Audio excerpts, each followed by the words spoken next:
আসসালামু আলাইকুম, সবাইকে শুভেচ্ছা। বাংলাদেশের প্রশাসনিক অঞ্চল, ভূগোল দ্বিতীয় পত্র প্রথম অধ্যায়, একাদশ, দ্বাদশ এবং এইচএসসি পরীক্ষার্থীদের জন্য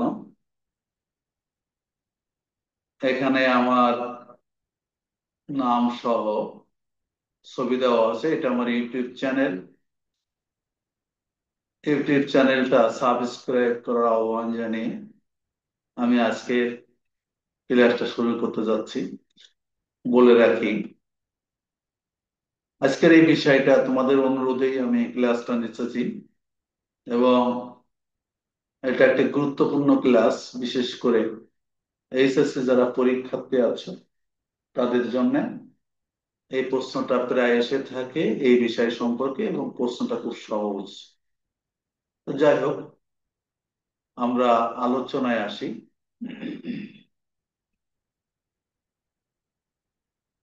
বাংলাদেশ প্রশাসনিক অঞ্চল, বাংলাদেশ অ্যাডমিনিস্ট্রেটিভ রিজিয়ন। প্রথমে আমরা একটু ভূমিকাতে আসি। বাংলাদেশ দক্ষিণ এশিয়ার একটি দেশ। এটা পূর্বে ভারত উপমহাদেশেই একটি অংশ ছিল। 1971 সালে 16ই ডিসেম্বরে বাংলাদেশ স্বাধীনতা লাভ করে এবং স্বাধীন রাষ্ট্র হিসেবে আত্মপ্রকাশ করে।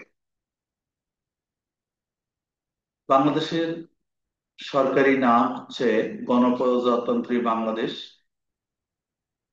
এটি বাংলাদেশের মধ্যভাগ দিয়ে কর্কট ক্রান্তি রেখা চলে গেছে এবং এটা ক্রান্তীয় অঞ্চলে অবস্থিত বিধায় বাংলাদেশ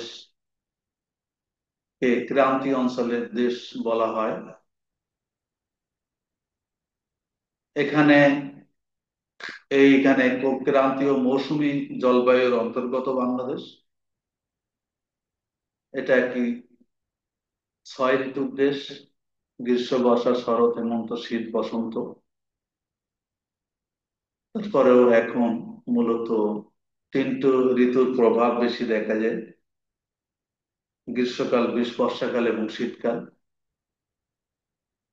সংসদীয় সরকার বিদ্যমান, আর এদেশে 300 জন নির্বাচিত সাংসদ, সংরক্ষিত মহিলা আসন 45টি, রাষ্ট্রভাষা বাংলা, রাজধানী ঢাকা।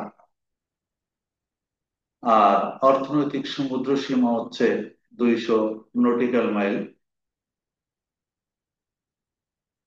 সুজলা সুফলা শস্য শ্যামলা বাংলাদেশ আমাদের জন্মভূমি। এটা আদি থেকেই বসবাসের উপযোগী একটি দেশ। সেজন্য এই দেশে ঘনবসতি গড়ে উঠেছে। যাই হোক, আমরা একটু আলোচনায় আসবো। প্রথমে বাংলাদেশের ভৌগোলিক অবস্থান সম্পর্কে আলোচনায় আসি।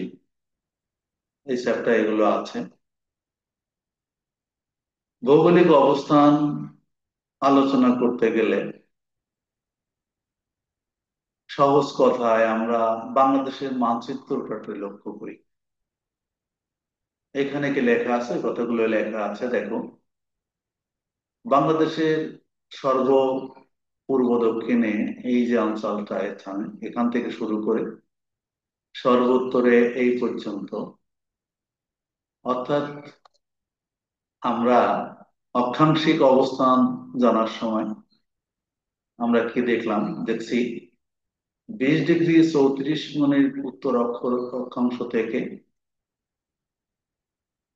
অক্ষাংশ 20°34' উত্তর থেকে 26°38' উত্তর রেখা, উত্তর অক্ষরেখা পর্যন্ত।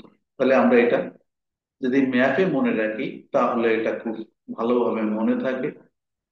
20°34' উত্তর অক্ষরেখা থেকে 26°38' উত্তর রেখা পর্যন্ত। এইবার যদি দ্রাঘিমা রেখার কথা বলি, আমাদের বাংলাদেশ পূর্ব দ্রাঘিমাংশে অবস্থিত। আমাদের বাংলাদেশের পশ্চিমে যেটা আসে সেটা হচ্ছে এই জায়গাটা সর্বশেষ স্থান। আর এখানে তো এই জায়গাটা আছে সর্বশেষ এ পাশে। তাহলে আমরা বাংলাদেশের দ্রাঘিমাংশিক অবস্থান থেকে বলতে পারি 88°01' পূর্ব দ্রাঘিমা রেখা থেকে 92°41' পূর্ব দ্রাঘিমা পর্যন্ত। তাহলে দ্রাঘিমাংশক অবস্থান 88°01' পূর্ব দ্রাঘিমা রেখা থেকে 92°41' পূর্ব দ্রাঘিমা রেখা পর্যন্ত। আর যেটা পেয়েছি অক্ষাংশিক, আবারও বলি,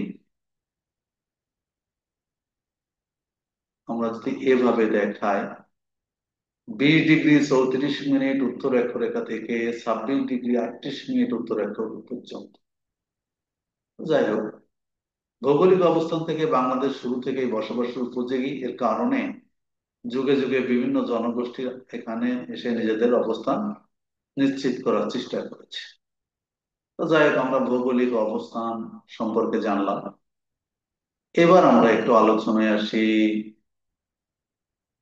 আমাদের বাংলাদেশের ভৌগোলিক সীমানা সম্পর্কে।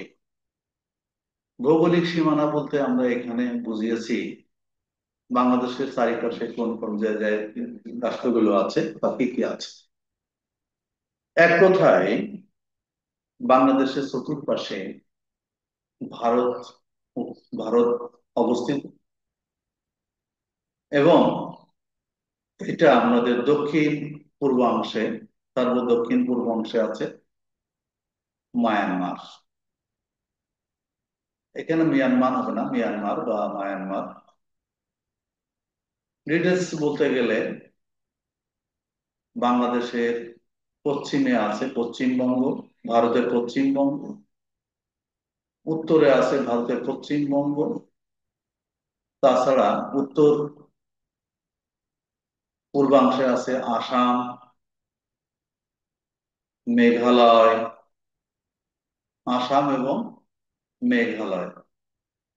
তারপরে পশ্চিম অংশে বাংলাদেশের এই যে একটা গর্তের মতো চলে গেছে একটা পাকা অংশ, ত্রিপুরা আছে ভারতের। তারপরে আছে মিজোরাম।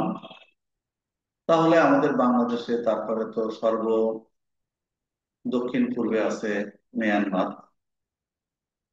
তাহলে আমরা এটা বুঝলাম। আর দক্ষিণে আছে বঙ্গোপসাগর। তারও আরো ডিটেলস বলতে গেলে বঙ্গোপসাগরে যে দ্বীপটা আছে সেটা আন্দামান এবং নিকোবর দ্বীপপুঞ্জ। এটাই হচ্ছে মূলত আমাদের বাংলাদেশের ভৌগোলিক সীমানা। এই জিনিসগুলো আসলে সবসময় মনে রাখতে হবে, এবং এটা সবসময় আমাদের দৈনন্দিন প্রয়োজনে, বিভিন্ন চাকরির পরীক্ষায়, সাধারণ জ্ঞানের ক্ষেত্রে অত্যন্ত গুরুত্বপূর্ণ। এবার একটু দ্রুত যাব আমি, যেহেতু বিষয় প্রশ্ন ক্লাসটা একটু বড় হবে। এবার আমরা আসি বাংলাদেশের আয়তন সম্পর্কে। বাংলাদেশের আয়তন হলো 56,970 বর্গ মাইল বা 1,07,570 বর্গ কিলোমিটার। এই সংখ্যাগুলো তো সবসময় মনে রাখা দরকার, 56,970 বর্গ মাইল বা 1,07,570 বর্গ কিলোমিটার। বাংলাদেশের মোট সমুদ্র সীমার আয়তন হলো 45,901 বর্গ মাইল বা 1,18,813 বর্গ কিলোমিটার।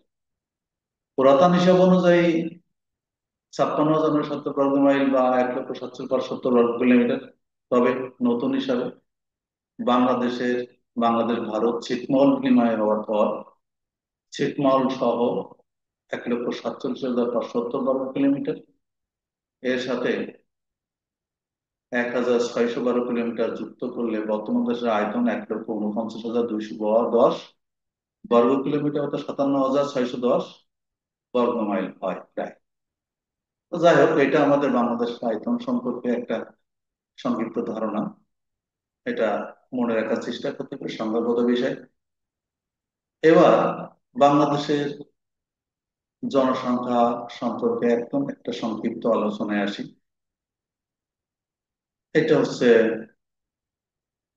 আদমশুমারি 2000, জনশুমারি 2022-এর তথ্য অনুযায়ী বাংলাদেশের মোট জনসংখ্যা হচ্ছে 16,51,58,616 জন।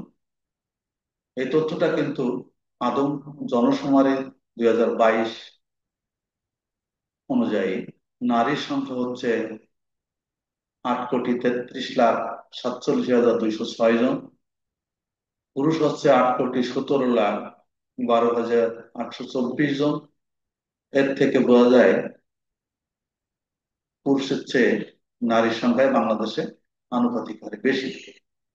তৃতীয় লিঙ্গের যে সংখ্যা আছে সেটা আছে 12,629 জন। এই ডিটেলস, এই কথাগুলো মনে রাখতে হবে। এবং আমাদের বাংলাদেশের একটা এখানে পাই চার্টের মাধ্যমেও দেখানো হয়েছে পুরুষ নারী প্রায় সেম সেম এবং মোট জনসংখ্যা এইভাবে। সূত্র হচ্ছে জনশুমারি গৃহ গণনা 2022। তো যাই হোক, আমরা জনসংখ্যা সম্পর্কে আরো কিছু জানি।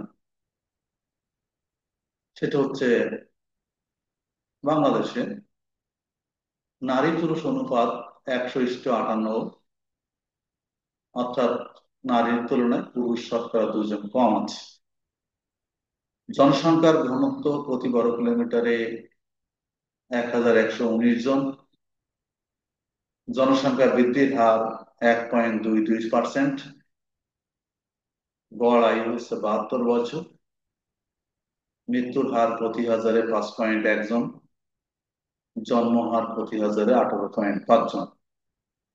তো যাই হোক, এই তথ্যগুলো আমাদের মনে রাখা দরকার। এবার আমরা মূল আলোচনা যেটা, সেটা হচ্ছে প্রশাসনিক অঞ্চল সম্পর্কে আসি। প্রশাসনিক অ্যাডমিনিস্ট্রেটিভ রিজিয়ন যেটা, এটাই গুরুত্বপূর্ণ। আসলে প্রশাসনিক অঞ্চল বলতে আমরা বিভাগ থেকে শুরু করতে পারি, সচিবালয় থেকে শুরু করতে পারি, যেখানে প্রশাসনিক কার্যক্রম পরিচালিত হয়। সেই প্রশাসনিক অঞ্চল হিসাবে আমাদেরকে যে ভাগগুলো আছে সেইগুলো আমরা এখানে একটু দেখানোর চেষ্টা করি। বাংলাদেশে বিভাগ আছে 8টি, জেলা আছে 64টি, উপজেলা আছে 492টি, থানা আছে 624টি, ইউনিয়ন 4,536টি, গ্রাম 87,191, সিটি কর্পোরেশন এখন অবশ্য 12টা, পৌরসভা 328টা। যাই হোক, একটা তথ্য। এখানে বাংলাদেশের বিভাগীয় একটা মানচিত্র দেওয়া আছে। বাংলাদেশের বিভাগ আমরা জানি 8টা। সেখানে হচ্ছে রংপুর, রাজশাহী, খুলনা, ময়মনসিংহ, ঢাকা, বরিশাল, সিলেট এবং চট্টগ্রাম। তা যাই হোক, আমরা মানচিত্রটা দেখার চেষ্টা করলাম। এবার এই জিনিসগুলো আমি ডিটেলস পড়িয়েছি ইতিপূর্বে তোমাদের ক্লাসে। সেটা হচ্ছে, এটা বিভিন্ন সূত্রের মাধ্যমে দেখানোর চেষ্টা করেছি। এটা এইভাবে 64টা ডিস্ট্রিক্টের নাম মনে রাখা খুব কঠিন, কিন্তু সূত্রের মাধ্যমে এটা জানলে খুব সহজ হয়। কিন্তু সেটা আমি এভাবে যাব না, যেহেতু একটা একটা বড় ক্লাস। ঢাকা বিভাগে জেলার সংখ্যা হচ্ছে 13টা। সেখানে জেলা আছে ঢাকা, নারায়ণগঞ্জ, মানিকগঞ্জ, মুন্সিগঞ্জ, গাজীপুর, নরসিংদী, টাঙ্গাইল, কিশোরগঞ্জ, ফরিদপুর, মাদারীপুর, শরীয়তপুর, গোপালগঞ্জ ও রাজবাড়ী। চট্টগ্রামে আছে 11টা জেলা: চট্টগ্রাম, কক্সবাজার, রাঙ্গামাটি, খাগড়াছড়ি, বান্দরবান, নোয়াখালী, ফেনী, লক্ষ্মীপুর, কুমিল্লা, চাঁদপুর, ব্রাহ্মণবাড়িয়া। খুলনাতে আছে 10টি জেলা: খুলনা, বাগেরহাট, সাতক্ষীরা, যশোর, ঝিনাইদহ, মাগুরা, নড়াইল, কুষ্টিয়া, মেহেরপুর, চুয়াডাঙ্গা। রাজশাহীতে আছে 8টি জেলা: রাজশাহী, নাটোর, নওগাঁ, চাঁপাইনবাবগঞ্জ, বগুড়া, জয়পুরহাট, পাবনা ও সিরাজগঞ্জ। বরিশালে আছে 6টা জেলা: বরিশাল, ভোলা, ঝালকাঠি, পিরোজপুর, পটুয়াখালী, বরগুনা। আর সিলেটে আছে 4টা: সিলেট, মৌলভীবাজার, হবিগঞ্জ ও সুনামগঞ্জ। রংপুরে আছে 8টা ডিস্ট্রিক্ট: রংপুর, গাইবান্ধা, নীলফামারী, কুড়িগ্রাম, লালমনিরহাট, দিনাজপুর, পঞ্চগড় ও ঠাকুরগাঁও।